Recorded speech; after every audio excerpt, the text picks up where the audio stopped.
આગળ આપણે બીજ વિશે ભણી ગયા કે બીજના કેટલા પ્રકાર છે. બીજના 3 પ્રકાર હતા: અભ્રૂણપોષી, ભ્રૂણપોષી અને બીજદેશેષ. ત્યારબાદ આપણે ફળનું નિર્માણ જોયું કે જો ફળનું નિર્માણ બીજાશયમાંથી થતું હોય અથવા તો પુષ્પાશયનો કોઈ ભાગ એમાં ભાગ લેતો હોય તો એને આધારે ફળના પ્રકારો જોયા કે સત્યફળ છે કે કૂટફળ છે. હવે અત્યારે આપણે જોશું બીજની ઉપયોગિતા. સામાન્ય રીતે પ્રથમ જોઈએ તો ફલન અને પરાગનયન જેવી પ્રક્રિયાઓ જેમાં પાણીની કોઈ પણ પ્રકારની ઉપયોગિતા નહોતી. પણ જેવું જેવું તમે જોતા હતા કે જ્યારે પુખ્ત અવસ્થાએ પાણી પહોંચશે ત્યારે એમાંથી પાણીનો ઘટાડો થઈ જાય છે. પણ એ પહેલાં બીજ નિર્માણની જે પ્રક્રિયા હતી એ મુખ્યત્વે પાણી આધારિત હતી. જો એને પાણી ના મળે તો એની જૈવિક જે રાસાયણિક પ્રક્રિયાઓ હતી એ બંધ થઈ જતી હતી. એટલે કે એની ચયાપચય પ્રક્રિયાઓ થવાને માટે બીજને પાણીની જરૂર હતી અને જ્યારે એને પાણી નથી મળતું ત્યારબાદ એ સુષુપ્ત અવસ્થામાં જતું રહે છે, જે જીવંત જ છે પણ આમ છતાં પણ એક નિષ્ક્રિય અવસ્થામાં પહોંચે છે. હવે જ્યાં સુધી ભ્રૂણ છે એટલે કે બીજ છે એમાંથી જ્યાં સુધી પર્ણોનો વિકાસ નહીં થાય ત્યાં સુધી આને પોષણ આપવાનું કામ કોણ કરશે? તો કે બીજમાં રહેલો ભ્રૂણ જે ખોરાક સંચિત હશે. કારણ કે જ્યાં સુધી એનામાં પર્ણો નહીં આવે ત્યાં સુધી આ પ્રકાશ સંશ્લેષણ કરી શકશે નહીં. એટલે એને જરૂરી જેટલો પણ ખોરાક હશે એ બધો જ ખોરાક એને ભ્રૂણમાંથી મળી રહેશે. અને આગળ આપણે જોયું હતું કે બીજની ફરતે એક સખત આવરણ આવેલું છે જેને કહેવાય છે બીજાવરણ.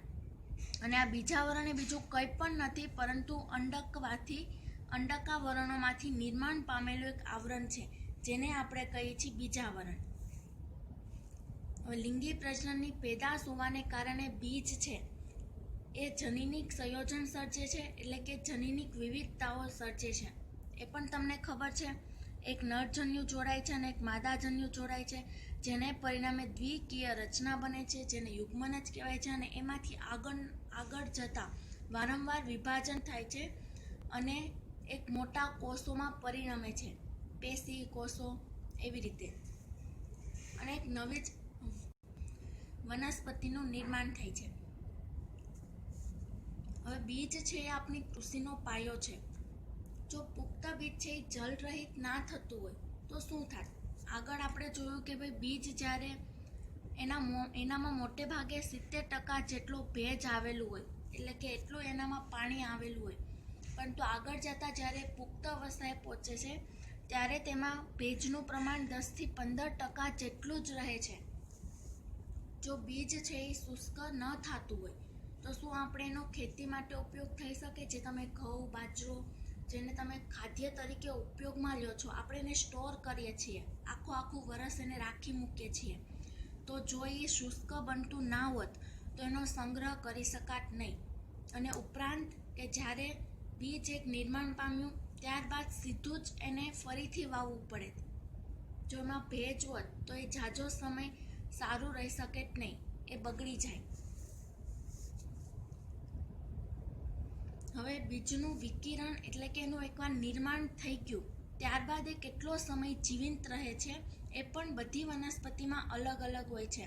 દાખલા તરીકે કેટલીક વનસ્પતિ છે એ થોડાક મહિના જીવિત રહેતી હોય, કેટલીક વનસ્પતિ છે એ આખું વરસ, 3 વર્ષ, 4 વર્ષ એવી રીતે જીવંત રહેતી હોય, તો કેટલીક 100 વર્ષ, હજારો વર્ષ પણ જીવિત રહી શકતી હોય.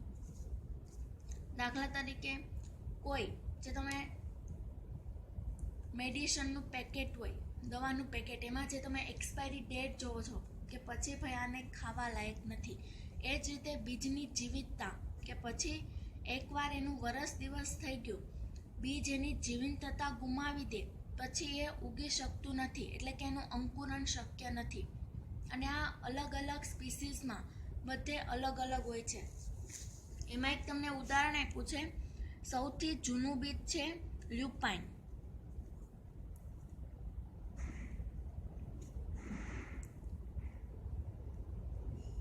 અને એનું સાયન્ટિફિક નેમ છે, એનું વૈજ્ઞાનિક નેમ લ્યુપાઇનસ આર્કિટિક્સ.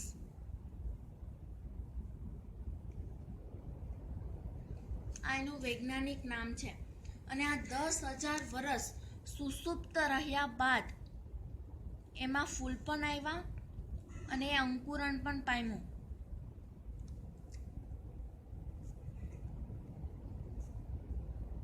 એક પ્રદેશ છે આર્કટિક ટ્રુન્ડ, એના ઉપરથી જ આનું વૈજ્ઞાનિક નામની સ્પીસીઝ રાખવામાં આવેલી છે આર્કિટિક્સ. ત્યારે 10,000 વર્ષ બાદ આર્કટિક ટ્રુન્ડમાં એનો વિકાસ થયો અને એમાં બીજનું નિર્માણ પણ થયું. આ એક એવો પોઈન્ટ છે કે જે તમને 2 માર્ક્સમાં પૂછાઈ શકે એમ નથી, પણ આ OMR માટે ઉપયોગી છે, MCQ માટે. અને બીજું એક ઉદાહરણ આપ્યું છે કે 2000 વર્ષ જૂના ખજૂરના જીવંત બીજના પુરાવાઓ મળ્યા.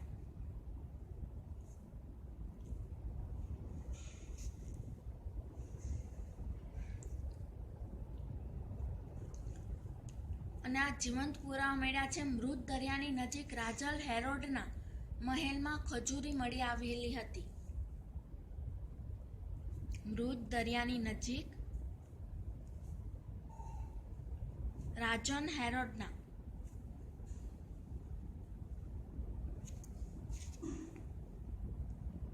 મહેલમાં ખજૂરી મળી આવી.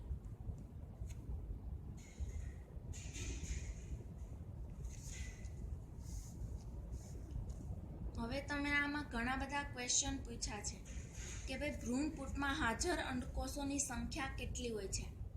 એક અંડકમાં ભ્રૂણપૂટની સંખ્યા કેટલી હોય છે, એક બીજાશયમાં અંડકોની સંખ્યા કેટલી હોય છે. સ્વાભાવિક છે કે આગળ જ તમે ભણ્યા કે અંડકમાંથી બીજનું નિર્માણ થાય છે. તો જેટલી અંડકની સંખ્યા હશે એટલી પણ બીજની સંખ્યા હોઈ શકે, એનાથી ઓછી પણ હોઈ શકે. પણ ક્યારેય અંડકની સંખ્યા છે એ બીજની સંખ્યા કરતાં વધુ નહીં હોય. બરોબર? ક્યારેય અંડકની સંખ્યા છે એ બીજની સંખ્યા કરતાં ઓછી નહીં હોય. એટલે કે જેટલા અંડક હશે એનાથી ઓછા અથવા તો એના જેટલા જ બીજ હોઈ શકે, પરંતુ બીજની સંખ્યા અંડકથી ક્યારેય વધારે હશે નહીં. હંમેશા લેસ ધેન જ હશે. અંડકની સંખ્યા વધુ હશે અને બીજની સંખ્યા ઓછી હશે. પછી તમે એક લાક્ષણિક પુષ્પમાં કહો કે એમાં બીજાશય કેટલું આવેલું હોય, કેટલા બીજાશય આવેલા હોય. તો કે તમે સ્વાભાવિક એકગુચ્છી, બહુગુચ્છી, સ્ત્રી કેસર વિશે ભણ્યા, પણ બીજાશય છે એ એક જ આવેલું હશે. એટલે કે સ્ત્રી કેસરમાં હંમેશા બીજાશય એક જ આવેલું હશે. લાક્ષણિક પુષ્પની વાત કરો તો સ્વાભાવિક છે કે બીજાશય એક આવેલો હોય તો એની અંદર જે રચના આવેલી હોય, ભ્રૂણપૂટ છે, અંડક છે, એ પણ કેટલા હશે? એક જ આવેલા હશે. કારણ કે તમે જો તો એક ફૂલમાંથી એક જ ફળનું નિર્માણ થાય છે અને જેટલા ફૂલ હોય એટલું જ ફળનું નિર્માણ થાય. તો સ્વાભાવિક છે કે બીજાશયની સંખ્યા પણ કેટલી હશે? એક જ. કારણ કે ફળનું નિર્માણ છે એ બીજાશયમાંથી જ થાય છે. પછી ભલે એમાં બીજની સંખ્યા ઘણી બધી આવેલી હોય, પણ બીજાશયમાંથી જ ફળનું નિર્માણ થાય છે. પછી ઘણીવાર એવું થાય કે ફળ બહુ નાનું હોય પણ એમાં રહેલા બીજ છે એ ઘણી સંખ્યામાં હોય.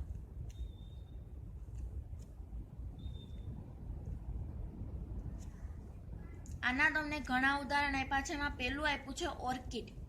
ઓર્કિડમાં આવું જ હોય છે. પછી વડના ટેટા, આ તો તમે જોયું જ હશે કે બહુ નાના હોય અને એમાં હજારોની સંખ્યામાં બીજ આવેલા હોય, ફળ ખૂબ જ નાનું છે તોય. પરોપજીવી 2 વનસ્પતિ તમને આપેલી છે કે એમાં પણ આવું જ હોય છે, ફળ નાનું અને બીજની સંખ્યા ઘણી વધારે હોય. એ છે ઓરોબેન્કી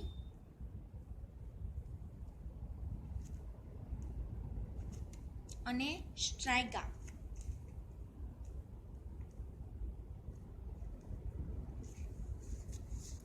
પછી હવે બીજું કોઈ આવું તમને નામ યાદ હોય તો કે જેમાં બીજ, ફળ નાનું છે પણ એમાં બીજની સંખ્યા ઘણી બધી આવેલી હોય. તો તમે જોવો તો ઉમરો, તમે સ્કૂલે જોયો જ હશે. તો ઉમરાના જે ફળ હોય, જે ઝાડ ઉપર નાના નાના ચોટેલા હોય, વડના ટેટાની સાઇઝના જ હોય છે. એમાં પણ આવું જ હોય ઉમરામાં. પછી અંજીર, એમાં પણ આવું જ કે ફળ નાનું હોય અને એમાં બીજની સંખ્યા છે ઘણી બધી આવેલી હોય.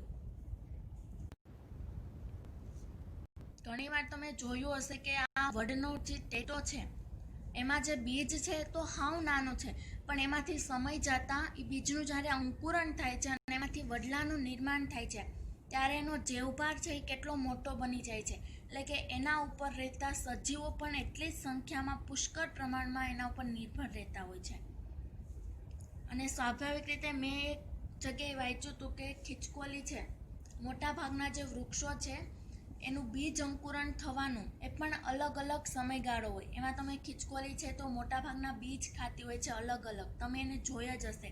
તો એ શું કરે કે બીજ છે એને ખાડો ગાળીને અને એમાં દાટી દે કે ભાઈ પછી ખાઈશ, પણ એ પછી ભૂલી જાય છે અને એમાંથી સમય જતાં એક વૃક્ષનું નિર્માણ થતું હોય છે. પછી ઘણીવાર કેટલીક વનસ્પતિઓ એવી છે કે જે પક્ષીઓ છે એને ખાય, પછી એના બીજ છે એ એની ચરક મારફતે નીકળે, ત્યારબાદ જ એ બીજનું અંકુરણ શક્ય છે. એટલે આમ બીજ છે એમાંથી વૃક્ષનું નિર્માણ થવું અથવા તો કોઈ વનસ્પતિનું નિર્માણ થવું એ બીજની અનુકૂળતા અલગ અલગ હોય છે અને કયા સમયે ને ક્યારે કયું વાતાવરણ મળે છે એ પ્રમાણેનો આધાર હોય છે. અત્યારે ચોમાસાની સિઝનમાં તમે જોયું હશે કે જ્યાં જુઓ ત્યાં લીલું ઘાસ ઊભું હોય છે. તો આ ઘાસ છે એ આવ્યું ક્યાંથી? એના બીજ તો તમે કે વેરવા નહોતા ગયા, તો કે જ્યારે ઉનાળાની સિઝનમાં જ્યારે પાકે છે ત્યારે શું થાય છે તો કે મોટા ભાગની જે એના બીજ છે એ જમીનમાં વેરાઈ ગયા હોય અને એ એટલા સૂક્ષ્મ હોય છે કે તમે વાત પૂછો. અને અત્યારે તમે જ્યાં જુઓ ત્યાં એ જમીન એ બીજને સાચવી રાખે છે અને જ્યારે અનુકૂળ તાપમાન મળ્યું, અનુકૂળ વાતાવરણ મળ્યું ત્યારે એનું અંકુરણ શક્ય છે. અસહયોગી જનન અને બહુભ્રૂણતા આ ટોપિક છે એ આપણા ચેપ્ટરનો લાસ્ટ ટોપિક છે અને બહુ મોસ્ટ આઈએમપી ટોપિક છે, અસહયોગી જનન અને બહુભ્રૂણતા. હવે અસહયોગી જનન છે એ તમે આગળ આ શબ્દ સાંભળો છે, જ્યારે આપણે મધમાખીનું લિંગ નિષેચન થતું હતું ત્યારે એમાં નર જન્યું છે. એમાં શું થતું હતું? નરમાં અસહયોગી જનન દ્વારા સંતતિ પ્રાપ્ત થતી હતી, એ તમે જોયું હતું. અને જ્યારે માદા મધમાખી બનતી હતી ત્યારે એમાં ફલન થતું હતું, જ્યારે નર બનતો હતો ત્યારે એમાં ફલન થતું નહોતું, પણ અસહયોગી જનન પ્રક્રિયા દ્વારા એ નરનું નિર્માણ થતું હતું. તો અહીંયા પણ આપણે આ જ જોવાનું છે કે અસહયોગી જનન એટલે કે શું? તો કે સ્વાભાવિક છે કે લિંગી પ્રજનન તો નથી જ, કારણ કે એમાં નર અથવા તો માદા ગમે તે એક જ ભાગ લે છે, બરોબર? એટલે કે આ કેવું છે તો કે અલિંગી પ્રજનન છે. પણ આમાં શું કરવામાં આવે છે તો કે લિંગી પ્રજનનની નકલ કરે છે, પરંતુ લિંગી પ્રજનનની નકલ કરવામાં આવે છે.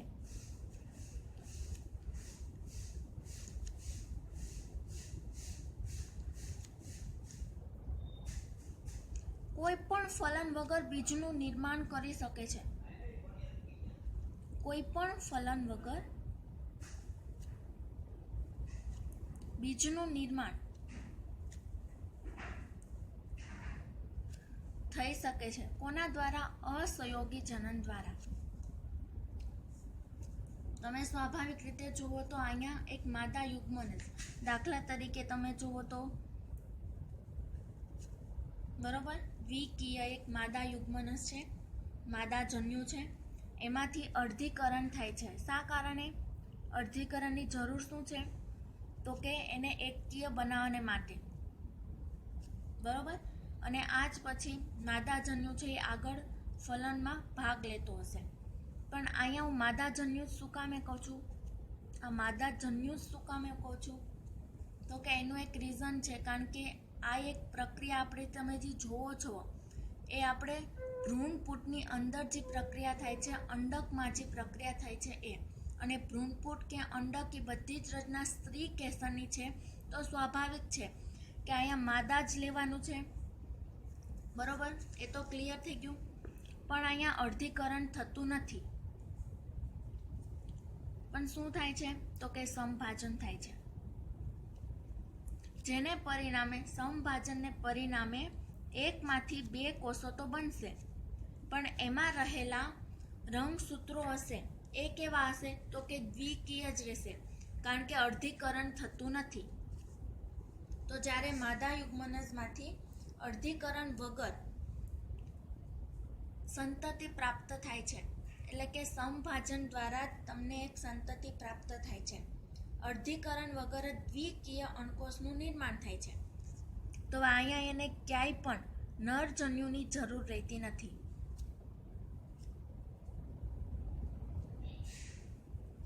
એને દ્વિકીય બનવાને માટે નરજન્યુની જરૂર હતી કે ભાઈ આ માદાનો એન રંગસૂત્ર, ત્યારબાદ આ નરનો એન સૂત્ર આવ્યું, એમાંથી બને જોડાના ફલન થયું અને દ્વિકીય રચના બની. પણ સમવિભાજન દ્વારા ઓલરેડી અહીં દ્વિકીય રચના બની જાય છે. એટલે કે જેટલા સમભાજનમાં શું થાય છે, જેટલા એના પિતૃ રંગસૂત્ર ધરાવતા હશે એટલું જ એનું સંતતિ રંગસૂત્ર ધરાવશે. જ્યારે અર્ધીકરણમાં તેના પિતૃ સંતતિથી એની સંતતિમાં રંગસૂત્રોની સંખ્યા અડધી થઈ જાય, જ્યારે અહીંયા એવું થતું નથી, જેને પરિણામે એક નવી સંતતિ તમને મળી શકશે. પછી આના કોષો વારંવાર વિભાજન પામશે, અસંખ્ય કોષો બનશે અને એમાંથી નવી સંતતિનું નિર્માણ થશે, બીજનું નિર્માણ થશે. અને આના ઉદાહરણ આપેલા છે અસહયોગી જનનના ઉદાહરણ. ઘાસ અને એસ્ટરેસી કુળમાં મોટે ભાગે આવું થતું હોય છે.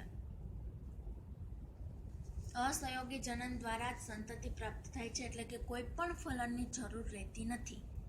હવે બહુભ્રૂણતા.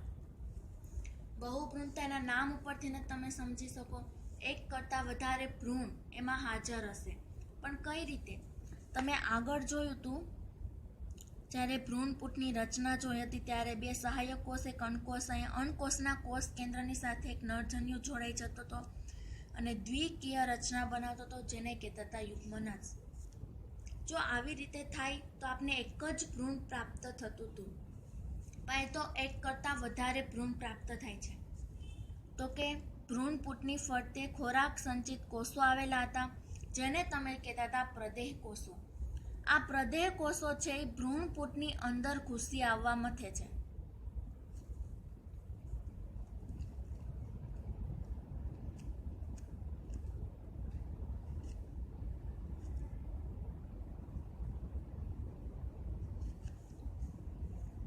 આની ફરતે આવેલા હશે પ્રદેહ કોષો. હવે આ પ્રદેહ કોષો છે એ શું કરશે? ભ્રૂણપૂટની અંદર ઘૂસી આવશે અને એમાં ઉપસવા લાગશે, એટલે કે એના કોષોનું વિભાજન કરશે, જેને પરિણામે ભ્રૂણપૂટની અંદર જ એક કરતાં વધારે ભ્રૂણનું નિર્માણ થશે. અહીંયા જે આ એક ભ્રૂણ બન્યું લિંગી પ્રજનનના પરિણામે, એ ભ્રૂણ તો છે જ, પણ આ પ્રદેહના કોષો છે એ પણ ભ્રૂણપૂટની અંદર ઘસી આવે છે અને જેને પરિણામે ભ્રૂણમાં પરિણમે છે. આને કહેવાય બહુભ્રૂણતા, કે જેમાં પ્રદેહના કોષો છે એ પણ અંદર ઘૂસી આવે છે. અને આવું મોટે ભાગે એના ઉદાહરણ આપ્યા છે તો કે લીંબુમાં થાય છે. પછી નારંગીના બીજ છે એને તમે જોશો તો એના બીજમાં ઘણા બધા ભ્રૂણ છે એ અલગ અલગ સાઇઝમાં તમને દેખાશે. અત્યાર સુધી તો અવલોકન તમે લોકોએ નહીં કર્યું હોય, પણ હવે તમે કરી લેજો.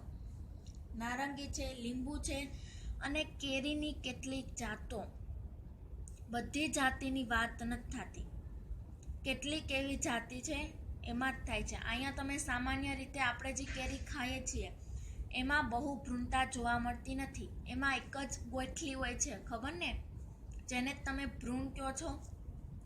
તો અહીંયા બહુભ્રૂણતા ધરાવતું બીજ કેરીનું એ નથી, પરંતુ કેરીની કેટલીક જાતો છે કે જેમાં બહુભ્રૂણતા જોવા મળે છે. તો બહુભ્રૂણતા એટલે કે શું? તો કે ભ્રૂણપૂટની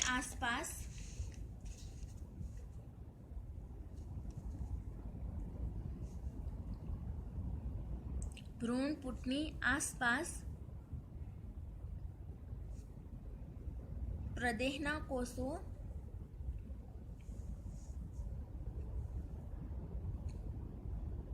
ઉપસી આવે છે.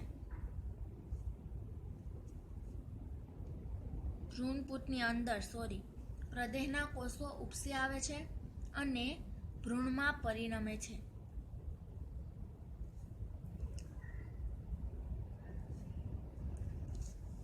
આવું થાય છે બહુભ્રૂણતા. તો અસહયોગી જનન અને બહુભ્રૂણતા એ એકબીજાથી અલગ જ છે અને આ મોસ્ટ આઈમ્પી ટોપિક છે. હવે એક બહુ સરસ ટોપિક તમને આપ્યો છે. તમે જોતા હોય તો ઘણા ખેતી કરતા હશે ને હાઇબ્રિડ સંકર જાતો છે એ વાવતા હશે. સંકર જાતમાં શું થાય તો કે મોટા પ્રમાણમાં તમને ઉત્પાદન છે એ વધુ મળે. એટલા પ્રમાણમાં આપણે હાઇબ્રિડ બીજનો ઉપયોગ છે એ ખૂબ વધારે પ્રમાણમાં વધ્યો છે. એ તમને બધાને ખબર છે. કપાસ તો કે હાઇબ્રિડ, ગમે એ જાતો તમે વાવતા હોય એ બધી હાઇબ્રિડ છે. તો હવે હાઇબ્રિડ જાત છે એ આપણે બનાવવી હોય તો શું તમે બનાવી શકો? તો કે બનાવી તો શકો, પણ એ ખૂબ મોંઘી પડે આપને અને એમાં સમય પણ બહુ લાગે. દાખલા તરીકે હાઇબ્રિડ જાતોમાં શું હોય તો કે એક કરતાં વધારે તમે બીજ લો, કોઈ જાતિ લો અને એમાંથી જે લક્ષણો તમારે જોતા હોય, જે લક્ષણો ઉચ્ચ કક્ષાના હોય એને જ તમે પસંદગીમાં લેશો.